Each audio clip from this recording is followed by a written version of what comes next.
For almost 100 years, the NCAA has forbidden college athletes to make money off their own name, image, and likeness until March of 2021, where they passed a policy that allows for students to make money off their name, image, and likeness.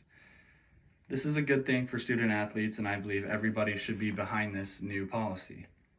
Roughly 71% of respondents in a survey done by Glenn Thomas from Winthrop University agree and are in favor of paying student athletes. Discussions and debates still surround the new policy.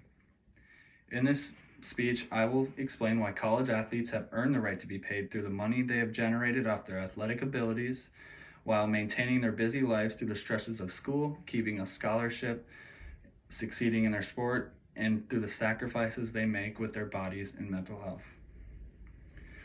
The money revenue generated by the NCAA sporting events continues to grow year by year. Procon.org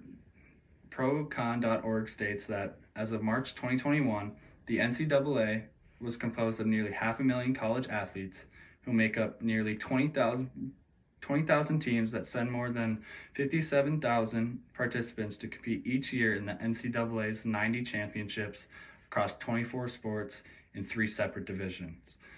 This just goes to show how much money and opportunity there is for the NCAA to make money. For example, there's $1.6 billion in revenue in 2017, and NCAA President Mark Emmert made more than $2.7 million just himself. Executives in the NCAA are making over $500,000, all coming from money generated through sporting events, sponsorships, through commercials. And for example, Nick Saban makes more than $9.2 million per year as the head football coach at Alabama, and 81 other head coaches are making over $1 million. However, college athletes, arguably the stars of the show, are creating millions and millions of dollars for the well-paid NCAA executives, coaches, and staff, and were forbidden by the NCAA from not only getting paid for their work, but from seeking other related compensation, such as endorsement deals. Now with this new policy, likeness and image is allowed to be profited off for athletes. Gabriella Beach from SSRN explains college athletes are now allowed to make deals through endorsements, sponsors, and other social networking ways to profit off of their name. This gives college athletes the opportunity to make money for the first time without punishment for doing so. The school itself still does not pay the athlete, but still gets a chance for their school name to be put out there from the social networking or sponsorships that the athlete from the school has. With billions and billions of dollars being made through events such as the college football playoffs, which are coming up pretty soon, and March Madness, which everybody knows about, and brings millions of viewers every year, that creates billions of dollars, and they should have a piece of that cake. The sacrifices college athletes make with their bodies, lives, and futures should be compensated for, and through the life of a chaos and of a student athlete, it might be their only chance to make money through this time of their life. Wilfred Olson from collegestrategy.com stresses the importance of mental health of college athletes. Olson also had students answer a survey, and students reported that they spend over 28 hours on the field or court of their sport when there is a rule implemented by the NCAA that only allows for 20. Students put a tremendous amount of stress on themselves to perform at their highest level, and this can cause damage both for their physical and mental health by trying to go too far. In 2017, 67% of D1 athletes sustained a major injury, while 50% had chronic injuries.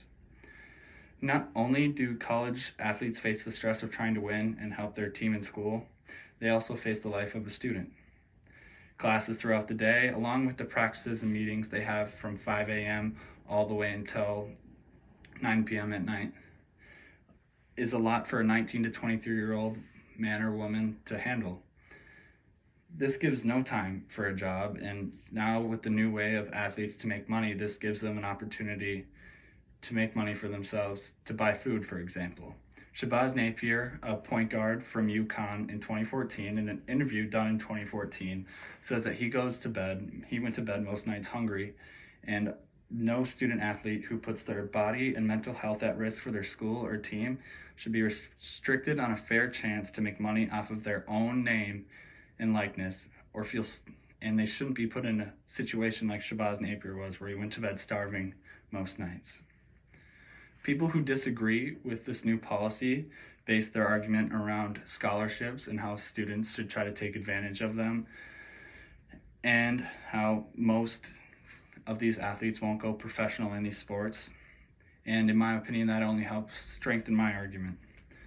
Scholarship, anyone who has ever been a part of organized sports, especially a team sport, knows how much it takes to win, and they care a lot about it. Dreams of student athletes are not always to go professionally, but they have earned the right for scholarships, and sometimes they play these sports to earn these scholarships. These scholarships are sometimes full-ride scholarships where student athletes don't have to pay a single cent to earn a degree, but not every single player receives that. Most schools are given a certain amount through each division, and they have to qualify for that. These scholarships are qualified through GPAs, test scores, and not only can they be given, they can be easily taken away just at the snap of a finger. The fact is true, though, not a lot of college athletes go pro, and they should be able to make money off of their athletic ability while they can.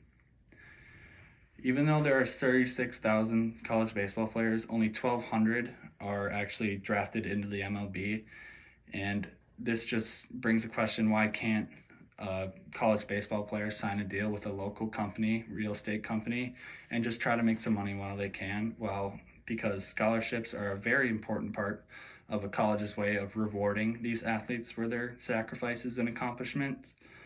But the undeniable amount of money they make back for their school, they deserve and need to be paid off their name, image, and likeness. College athletes deserve and have earned the right to be paid off their own name, image, and likeness by making billions of dollars for the NCAA and their executives, coaches, and other members, as well as making the sacrifices they make on their mind and body while trying to maintain a busy, time-crunching schedule of a student athlete.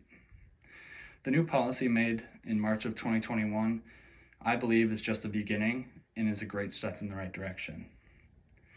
Student athletes now bring their own fan bases through social media and sponsorships, where it brings new eyes and viewers to the NCAA and their schools in general.